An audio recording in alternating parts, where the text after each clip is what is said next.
일부 7. 돈 코르레오네가 저격당하기 전날 밤 그를 가장 흠모하면서도 두려워하는 가신 루카 브라시는 적과의 회동을 준비하고 있었다. 그는 이미 몇 개월 전부터 솔로조 일당과 내통하고 있었다. 돈 코르레오네의 명령에 따른 것이었다. 그는 타탈리아 패밀리가 경영하는 나이트클럽에 드나들면서 코얼글 하나에게 의도적으로 접근했다. 그는 이 코얼글과 침대에서 뒹굴면서 자신이 어떻게 해서 코르레오네 패밀리에 발을 들여놓게 되었으며 그가 얼마나 푸대접을 받고 있는지 불평했다. 코얼글과 놀아난 지 일주일 후 나이트클럽 지배인인 버루노 타탈리아가 접근해 왔다. 버루노는 타탈리아가의 막내 아들로 적어도 표면적으로는 매춘 사업과 관련이 없었다. 쭉쭉 뻗은 미녀 무용단으로 유명한 이 나이트클럽은 도시의 남봉꾼들에게는 더할 나위 없는 낚시터였다. 첫 번째 만남에서 브루노는 자기 패밀리에서 해결사 노릇을 해달라고 제의했다. 루카는 처음 한 달 동안은 그저 장난처럼 받아들였다. 루카는 어린 매출부에게 홀딱 빠진 사내 역할에 충실했고 브루노 타탈리아는 경쟁사에서 능력 있는 직원을 스카웃하려는 사업가 역할을 했다. 그러다가 한 번은 루카가 마음이 흔들리는 척하면서 이렇게 말했다. 한 가지만 이해해 주시오. 난 절대 대부를 배신할 수 없소. 돈 코르레오네는 내가 존경하는 사람이요. 사업에 있어서도 자식보다 나를 더 앞에 두는 분이요. 브루노 타탈리아는 루카 브라시나 돈 코르레오네, 심지어는 자기 아버지와 같은 구시대들을 드러내놓고 경멸하는 신세대 중 한 명이었다. 별로 존경하지도 않았다. 우리 아버지는 당신이 배신 행위를 했다고 생각하지 않을 거예요. 왜 그런 생각을 하죠? 요즘은 패밀리가 달라도 잘 지내잖아요. 예전과는 달라요. 당신은 그냥 직장을 바꾸는 것뿐이에요. 내가 아버지께 말씀드려 볼게요. 우리 사업에서는 당신과 같은 사람이 언제나 필요하니까요. 이 사업은 힘든 사업이에요. 잘 굴러가게 하려면 당신처럼 강인한 사람이 필요해요. 언제든지 마음이 바뀌면 제게 말씀해 주세요. 루카는 어깨를 으쓱하며 말했다. 지금 있는 데가 나쁘지 않아요. 이렇게 해서 그 문제는 넘어갔다. 루카는 이렇게 불분명한 의사표현을 해서 타탈리아 파로 하여금 그가 돈벌이가 되는 마약 사업에 관해 잘 알고 있으며 단신으로 참여하고 싶은 마음이 있는 것처럼 믿게 만들었다. 이런 식으로 해서 솔로조가 돈 코르레오네를 침범할 준비가 되어 있는지 마약 사업에 대한 계획은 어떠한지 알아내기 위해서였다. 그런데 2달 동안 별다른 일이 일어나지 않자 루카는 돈 코르레오네에게 솔로조가 자신의 실패를 겸허하게 받아들인 것 같다고 보고했다.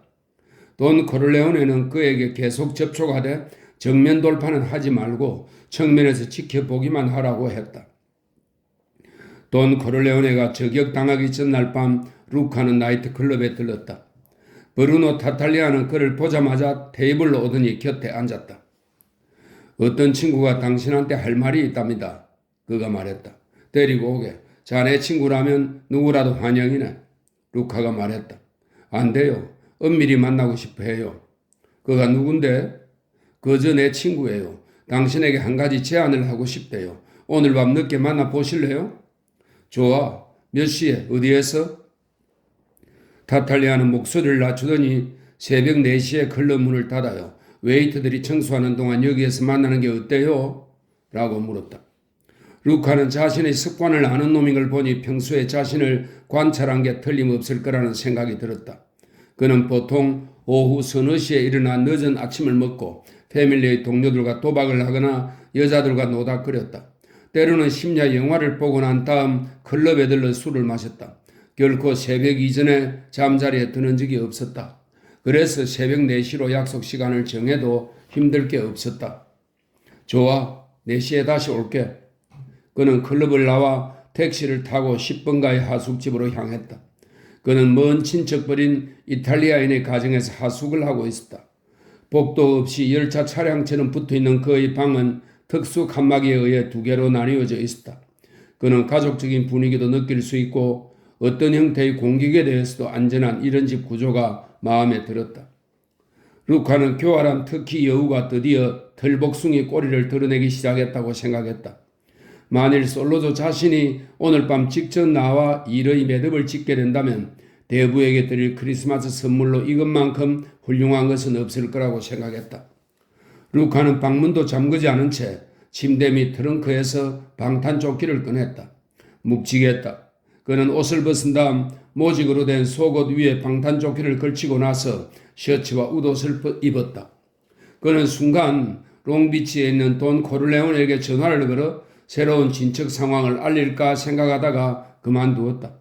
돈 코르레온에는 누구에게든 전화로 말하는 것을 싫어했고 또 이 일은 비밀리에 진행되는 것이기 때문에 헤이건이나 소니조차도 모르고 있다는 사실이 떠올랐다. 루카는 항상 총을 소지하고 다녔다. 그는 최고가의 총기 휴대 허가증을 갖고 있었다.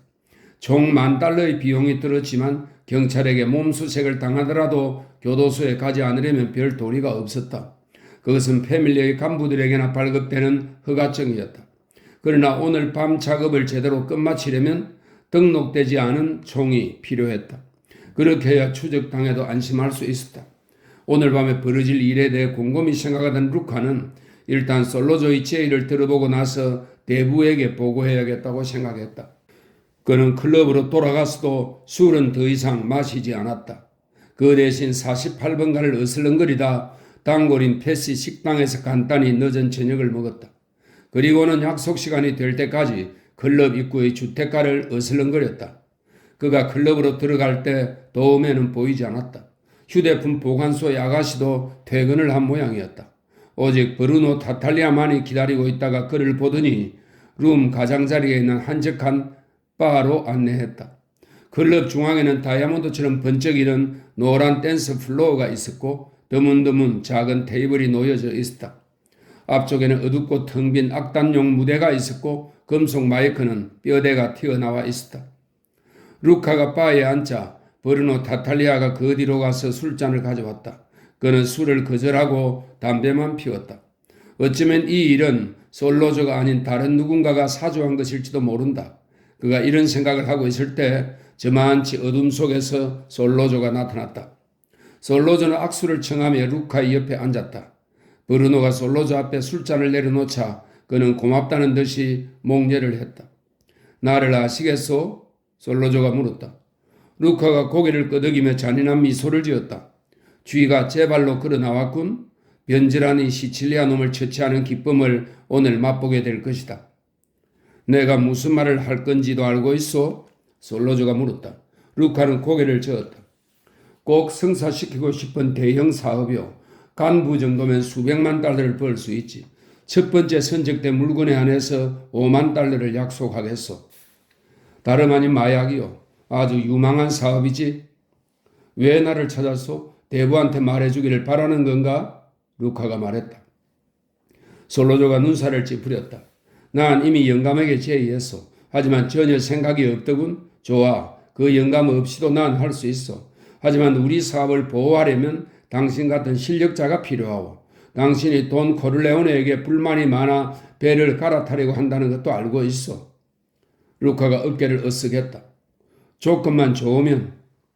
솔로조는 의식적으로 그를 바라보며 어떤 결심을 하는 듯 했다. 며칠 말미를 줄 테니 내 제의에 대해 생각해 보시오.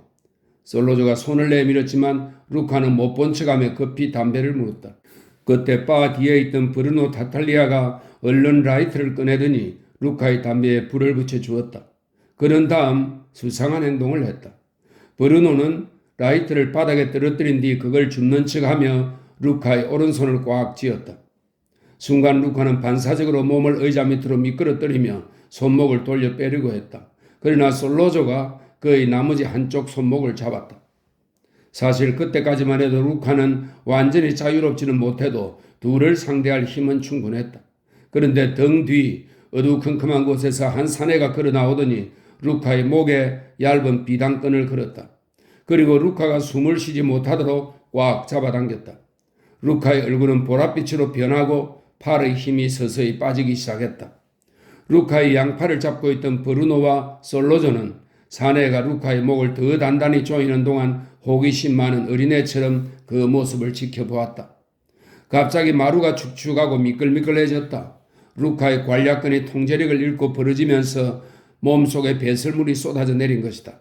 루카에게는 더 이상의 힘이 남아있지 않았다. 다리는 포개지고 몸은 축 늘어졌다.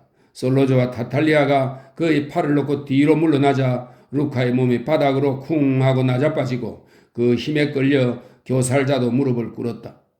루카의 목을 조른 끈은 너무 세게 잡아당기는 바람에 살 속으로 파고들어 보이지도 않았다. 루카의 눈은 극도로 놀란 듯 밖으로 튀어나왔고 아이러니하게도 이 놀란 표정이 그가 보여준 가장 인간적인 모습이었다. 이제 그는 죽음이었다. 시체가 발견되지 않게 지금 당장 없애버려. 솔로조는 이렇게 말한 뒤 어둠 속으로 걸어갔다. 8. 돈 코를레오네가 저격당한 다음날 패밀리의 식구들은 모두 눈코 뜰 새 없이 바빴다.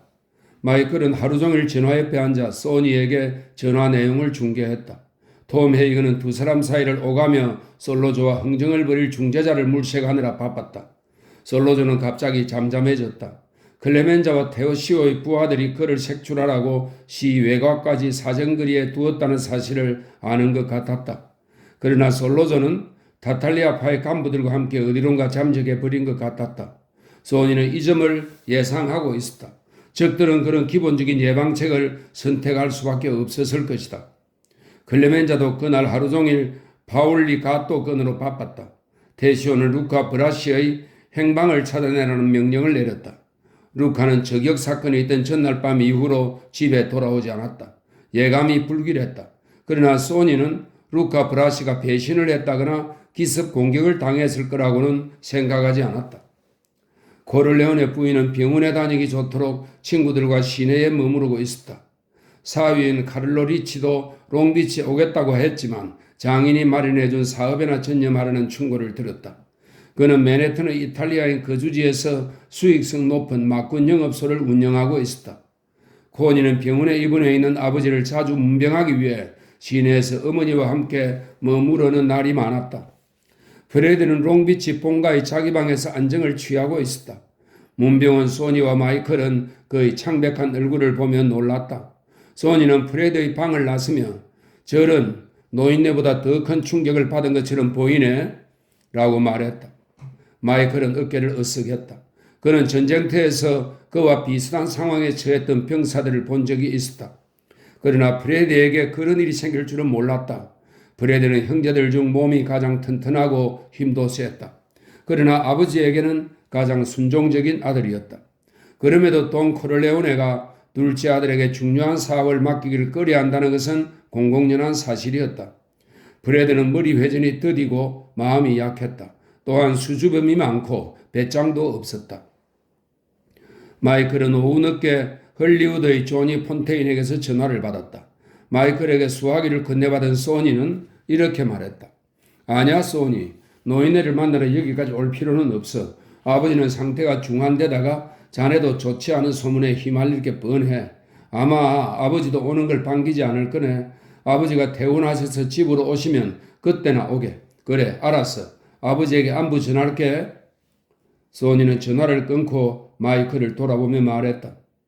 조니가 문병하러 캘리포니아에서 날아오고 싶다는데 아버지가 아시면 무척 좋아하실 거야.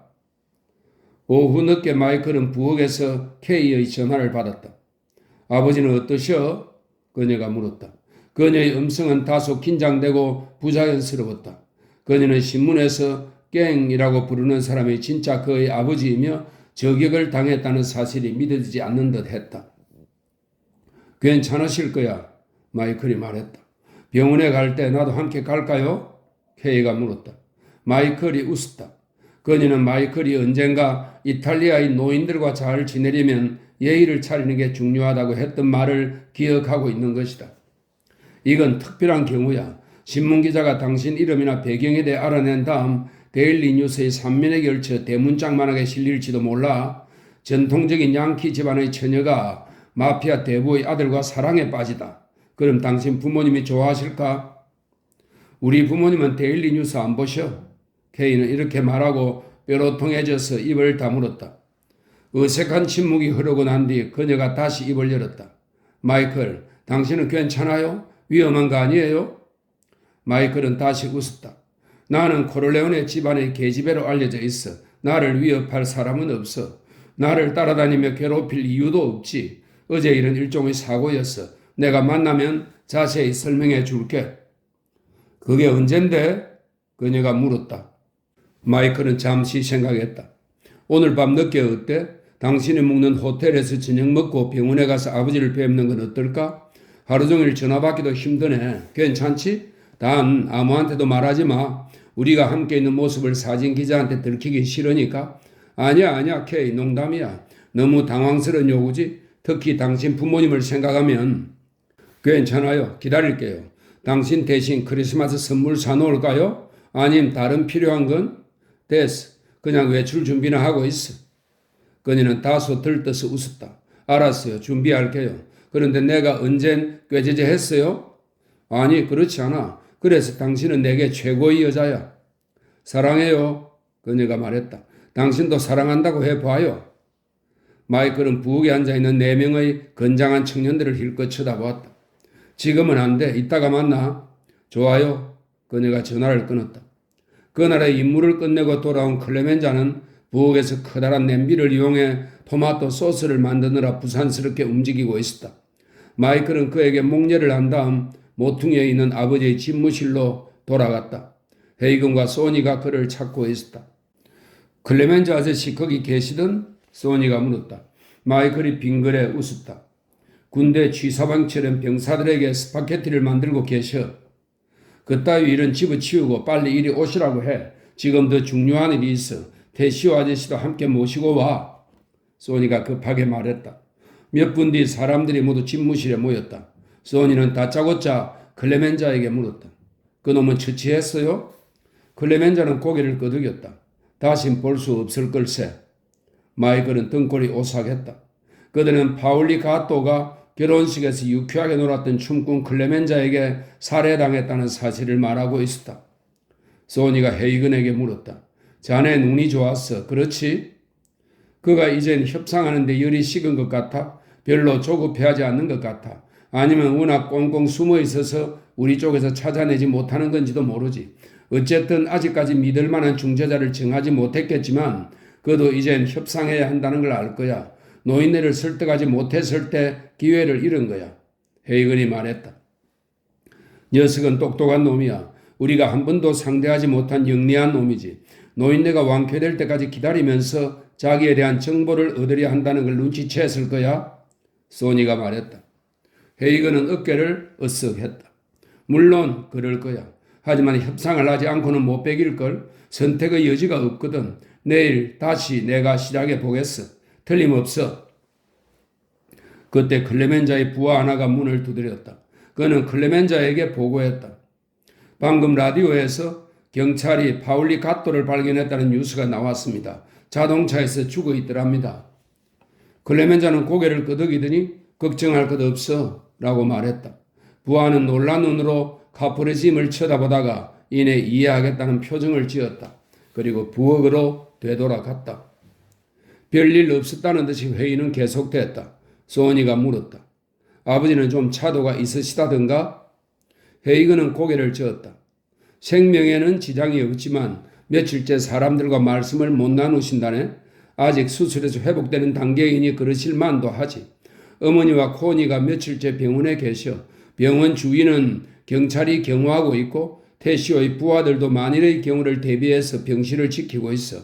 며칠 지나면 괜찮아지실 거야. 그때가 되면 아버지의 뜻을 알 수 있을 거야. 그동안 솔로조가 경솔한 짓을 못하도록 막아야 해. 내가 그와 협상을 시작하고 싶어하는 것도 그 때문이야. 소니가 툴툴거렸다. 녀석이 그렇게 하기 전에 클레멘자와 테시오 아저씨를 시켜서 찾아낼 거야. 우리에게 운이 따른다면 그 전에 해치울 수 있을지도 몰라. 자넨 별로 운이 없을 거네. 솔로조는 영리해. 헤이건은 말을 끊었다. 녀석은 일단 협상 테이블에 앉으면 우리 요구를 받아들일 수밖에 없다는 걸 알고 있어. 그가 뭉그적거리고 있는 것도 그 때문일 거야. 아마 지금쯤 뉴욕에 있는 다른 패밀리의 지원을 받으려고 줄을 대고 있을 거야. 그렇게 되면 노인네가 허락을 해도 우린 흥정을 할 수 없어. 소니가 얼굴을 찌푸렸다. 젠장, 도대체 왜 그러지? 헤이건이 찬찬히 설명하기 시작했다. 전쟁을 피하고 신문이나 정부에서 개입하지 못하게 하려는 거지. 대신 솔로존은 그들에게 마약 사업의 지분을 줄 거야. 자네도 알다시피 마약은 엄청나게 돈이 되는 사업 아닌가? 코를레오네 패밀리야 도박이라는 최고의 사업이 있으니 필요 없지만 다른 패밀리들은 돈이 궁하거든. 그들은 솔로조가 대규모로 사업을 벌일 수 있다는 걸 알고 있지. 그자가 살아있다면 자기 주머니에 돈이 들어오는데 만일 그에게 무슨 일이라도 생긴다고 해보게. 소니와 마이클은 거기까지는 미처 생각하지 못했다는 표정이었다. 소니의 큐피드 닮은 두툼한 입술과 구릿빛 피부는 낯빛으로 변했다.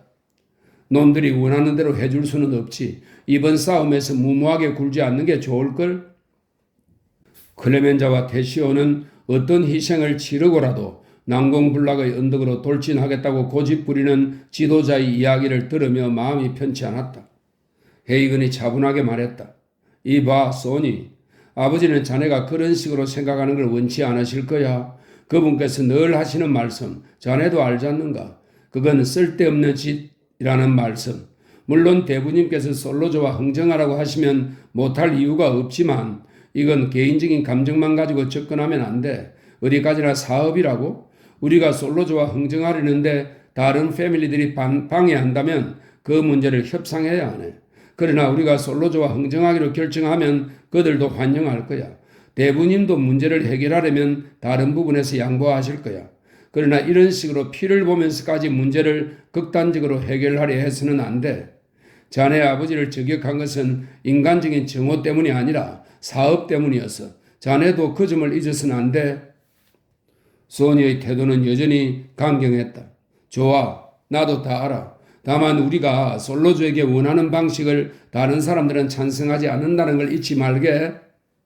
소니는 테시오를 보며 루카에 대한 소식은 없습니까? 라고 물었다. 테시오는 고개를 저었다. 없네. 솔로조가 납치해 간 게 틀림없어. 헤이건은 낮은 음성으로 말했다.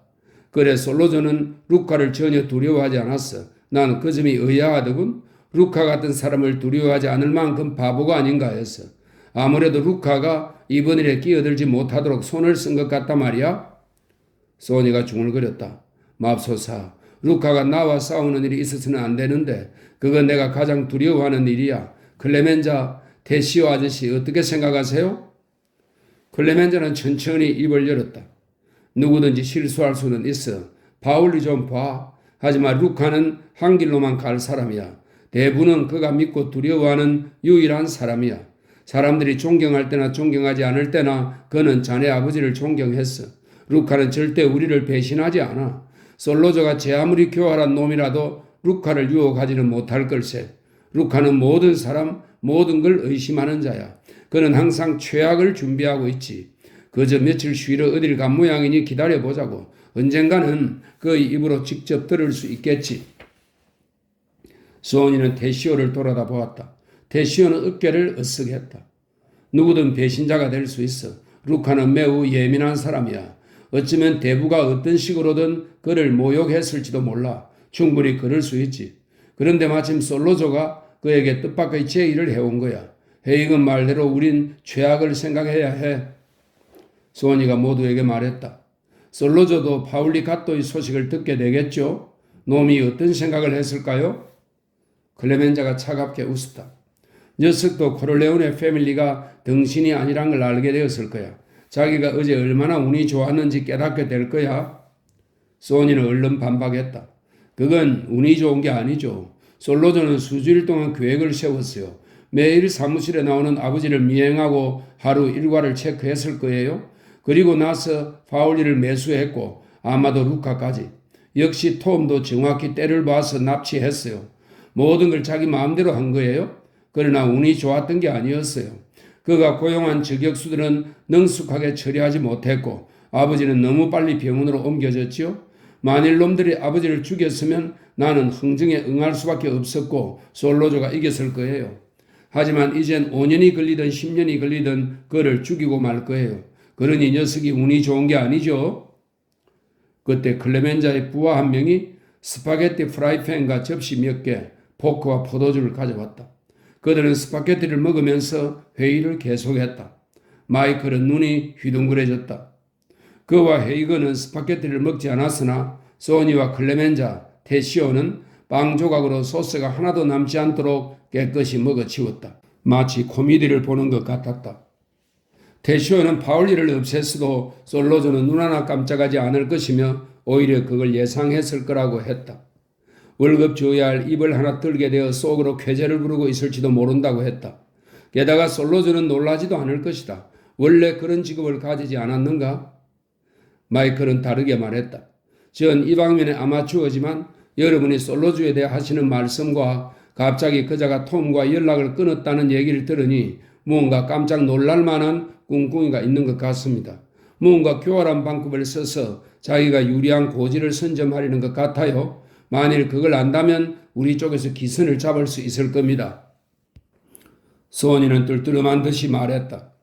나도 그런 생각했어. 내가 생각해낼 수 있는 건 루카뿐이야. 이미 나온 말이지만 그가 패밀리에 끼친 공헌을 인정해 주려면 이곳에 불러와야 해. 내가 생각할 수 있는 다른 한 가지는 솔로주가 뉴욕의 다른 패밀리들과 내통을 했다면 내일쯤 전쟁 통보를 해오지 않을까 하는 점이야. 우리가 솔로주를 미리 쳐야 하는 이유도 그거야. 알았나 톰? 헤이건이 고개를 끄덕였다. 내 생각도 그렇네. 하지만 대부님이 안 계신 상태에서 결정을 할 수는 없네. 다른 패밀리와 결전을 벌일 수 있는 사람은 그분뿐이야. 대부님에겐 그들이 필요로 하는 정치적인 인맥이 있어. 거래의 조건으로 그것을 이용해야 한단 말이네. 물론 대부님이 원하신다면. 클레멘자는 자신의 직속 부하가 최근 배신을 했다는 사실에 다소 머쓱해져서 말했다. 솔로조는 이 집 근처에 얼씬도 못할 거야. 그 점은 걱정하지 않아도 되네. 소니는 골똘히 무언가를 생각하다 테시오에게 말했다. 병원은 어떻습니까? 부하들을 깔아놓으셨겠죠? 회의에서 처음으로 테시오는 자신의 의견을 확실하게 말했다. 물론 안팎으로 24시간 쉬지 않고 돌리고 있네. 경찰들도 물샐 틈 없이 경비를 하고 있어. 병실 밖에서는 형사들이 이제나 저제나 대부가 입을 열 때만 기다리고 있고. 우습지 않나? 대부는 아직 음식은 못 드시고 튜브를 통해 영양분을 공급받고 계시니 식사에 대해서는 아직 걱정하지 않아도 되네. 그렇지 않으면 각별히 신경을 써야겠지? 솔로조 쪽에서 음식에 독극물을 넣을지도 모르니까. 어쨌든 지금으로선 누구라도 도원의 손끝 하나 건드릴 수 없을 거야. 의자에 앉아있던 소니가 몸을 뒤로 젖혔다. 아마 나도 아닐 거야. 놈들은 사업을 하려면 나와 같은 패밀리 간부가 필요할 때니까. 그가 마이클을 보며 씩 웃었다. 그게 너라면 어떨까? 솔로조가 협상을 위해 널 볼모로 납치한다면 말이다. 마이클은 케이와 만날 생각을 하며 침울해졌다. 소니는 그를 집 밖으로 나가지 못하게 할 것이다. 그러자 눈치 빠른 헤이건이 한마디 했다. 아니야. 솔로조가 보험이 필요했다면 벌써 마이클을 납치했을 거야. 하지만 모두들 알다시피 마이클은 패밀리의 사업에 관여하지 않아. 일개 시민이기 때문에 만일 솔로조가 마이클을 납치한다면 다른 패밀리들의 신임을 잃게 될 거야. 타탈리아 파도 마이클이 필요했다면 벌써 납치하도록 도와주었을 거야. 아니야. 그건 너무 단순한 생각이야. 내일쯤이면 모든 패밀리 대표들이 몰려와 우리 보고 솔로조와 협상을 벌이라고 설득할 거야. 그게 솔로조가 바라는 거야. 그가 마지막으로 갖고 있는 카드지. 마이클은 안도의 한숨을 내쉬었다. 다행이에요. 저 오늘 시내에 갈 일이 있거든요. 왜? 소니가 날카롭게 물었다. 마이클이 씩 웃었다. 병원에 들러 아버지도 문병하고 어머니와 코니도 보려고요. 그 밖에 볼 일도 있고. 마이클은 소니에게 케이 애덤스를 만나러 간다고 말하고 싶지 않았다. 돈 코를레오네처럼 그도 진짜 속내를 절대 드러내는 법이 없었다. 아니, 그에게 말할 필요를 못 느꼈다. 그건 일종의 버릇이었다. 부엌에서 소란스럽게 웅성거리는 소리가 들렸다. 클레멘자가 무슨 일이 일어나는지 보려고 나갔다. 그가 돌아왔을 때 손에는 루카 브라시의 방탄조끼가 들려 있었다. 조끼를 풀어보니 커다란 물고기가 죽은 채 들어있었다. 클레멘자가 담담하게 말했다. 솔로조가 파울리 갓도에 관한 소식을 들었나 보군? 테시오 역시 냉담했다. 게다가 루카 브라시에 관한 소식도 전해주는군. 소니는 담배에 불을 붙이고 위스키를 마셨다. 당황한 마이클이 물었다. 저 생선이 도대체 무슨 뜻이죠? 아일랜드 출신의 헤이건이 대답해 주었다. 생선은 루카 브라시가 바닷속 깊이 잠들어 있다는 뜻이야. 시칠리아 사람들의 풍속이지?